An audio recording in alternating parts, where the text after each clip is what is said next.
সরকারি চাকরিতে নিয়োগে কোটা ব্যবস্থা নিয়ে সর্বোচ্চ আদালতের রায়ের পর প্রজ্ঞাপন জারি করা হয়েছে। সব গ্রেডে মেধা 93%, মুক্তিযোদ্ধা, শহীদ মুক্তিযোদ্ধা, বীরাঙ্গনা সন্তানদের জন্য 5, ক্ষুদ্র নৃগোষ্ঠী 1 এবং প্রতিবন্ধী ও তৃতীয় লিঙ্গের জন্য 1% কোটা নির্ধারণ করা হয়েছে। কোটায় আসন পূরণ না হলে মেধা তালিকা থেকে পূরণ করা হবে। মুক্তিযোদ্ধার সন্তান ছাড়া নাতি নাতনিরা কোটা পাবেন না। আপিলের রায়ের পর কোটা সংস্কার নিয়ে সোমবার প্রজ্ঞাপনের অনুমোদন দেন প্রধানমন্ত্রী। পরের দিন মঙ্গলবার রাজধানীর গুলশানে নিজ কার্যালয়ে মন্ত্রিসভার আরও 3 সদস্যকে নিয়ে সংবাদ সম্মেলনে আসেন আইনমন্ত্রী। জানান প্রজ্ঞাপন জারির কথা। সরকারি, আধা সরকারি, স্বায়ত্তশাসিত / আধা স্বায়ত্তশাসিত প্রতিষ্ঠান, স্বশাসিত ও সংবিধিবদ্ধ কর্তৃপক্ষের এবং বিভিন্ন কর্পোরেশনের চাকরিতে / কর্মে সরাসরি নিয়োগের ক্ষেত্রে সকল গ্রেডে নিম্নরূপভাবে কোটা নির্ধারণ করা হইল। ক, মেধাভিত্তিক 93%। খ, মুক্তিযোদ্ধা, শহীদ মুক্তিযোদ্ধা ও বীরাঙ্গনাদের সন্তানদের জন্য 5%। গ, ক্ষুদ্র নৃগোষ্ঠী 1% এবং শারীরিক প্রতিবন্ধী ও তৃতীয় লিঙ্গের জন্য 1%। 2, নির্ধারিত কোটায় যোগ্য প্রার্থী পাওয়া না গেলে সংশ্লিষ্ট কোটার শূন্য পদসমূহ সাধারণ মেধা তালিকা হইতে পূরণ করা হইবে। বলেন, এর মাধ্যমে 2018 সালের কোটা বাতিলের পরিপত্র বাতিল হলো। যে কোটা বাতিল করার যে পরিপত্রটা 2018 সালে দেওয়া হয়েছিল সেটাও বাতিল করা হলো।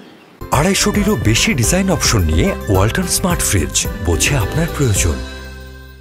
কোটার অনুপাত কম বেশি করার কাজে সরকার আপাতত হাত দেবে না, কারণ সর্বোচ্চ আদালতের রায় প্রতিপালন করে সরকার আইনের শাসন প্রতিষ্ঠা করতে চায়। সর্বোচ্চ আদালত যে রায় দিয়েছে সেটাতে হাত দিলে আইনের শাসনের প্রতি মারাত্মক হাত দেওয়া হবে, এটা আমরা করব না।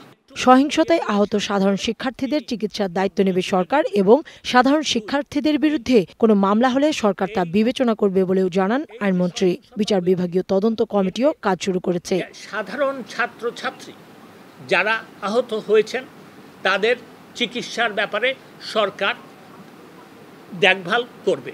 কোটা বিরোধী আন্দোলন করছিলেন তাদের ব্যাপারে যদি কোনো মামলা হয়ে থাকে সেগুলি আমরা অবশ্যই দেখব। আন্দোলনে ভর করে দুর্বৃত্তরা ডেটা সেন্টার পুড়িয়ে ফেলায় সারা বিশ্বের সাথে বাংলাদেশ বিচ্ছিন্ন হয়ে যায় বলে মন্তব্য করেন তথ্য ও সম্প্রচার প্রতিমন্ত্রী। ইন্টারনেটের অনুপস্থিতিতে আমরাও বিপদে পড়েছি। আমরা কিন্তু গ্লোবালি কমিউনিকেশন করতে পারি নাই। আমরা যখন পারি নাই তখন তাদের যে সিন্ডিকেট অফ ডিসইনফরমেশন, তারা বিদেশ থেকে, আপনারা চেনেন তারা কারা, তারা কিন্তু এই ডিসইনফরমেশন ক্যাম্পেইনটা করেছে।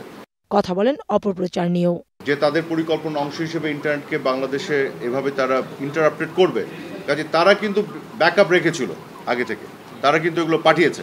সো এইটারই প্রতিফলন দেখছেন গ্লোবালি বিভিন্ন ইন্টারন্যাশনাল মিডিয়া ভুল তথ্যগুলো এই কারণে দিচ্ছে। শিক্ষামন্ত্রী জানান, শিক্ষা প্রতিষ্ঠানগুলো খোলার পর সহিংসতায় আহত শিক্ষার্থীদের সংখ্যা নিয়ে কাজ করা হবে। শিক্ষার্থী সংখ্যাটাকে সেটা ধার্য করার জন্য আমাদের আসলে শিক্ষা প্রতিষ্ঠানসমূহ খোলার পরে এবং তার আগেই আমরা একটা অ্যাসেসমেন্ট করছি। শিক্ষার্থীদের ঢাল হিসেবে ব্যবহার করে সহিংসতা চালানো হয়েছে বলেও মন্তব্য করেন মন্ত্রিসভার সদস্যরা। মন্ত্রীরা জানান, শিক্ষার্থীদের সব দাবি পূরণ হয়েছে, শিক্ষার পরিবেশ ফিরিয়ে আনার কাজ চলছে। শিক্ষার্থীরা সবাই ক্লাস পরীক্ষায় ফিরে যাবেন এমন প্রত্যাশার কথাও জানান তারা। যদি অবনতি ঘটানোর চেষ্টা কোনো অপশক্তি করে সেটার ব্যাপারে আমরা কঠোর ব্যবস্থা নেব। কাউসারা চৌধুরী কুমু, ডিবিসি নিউজ, ঢাকা।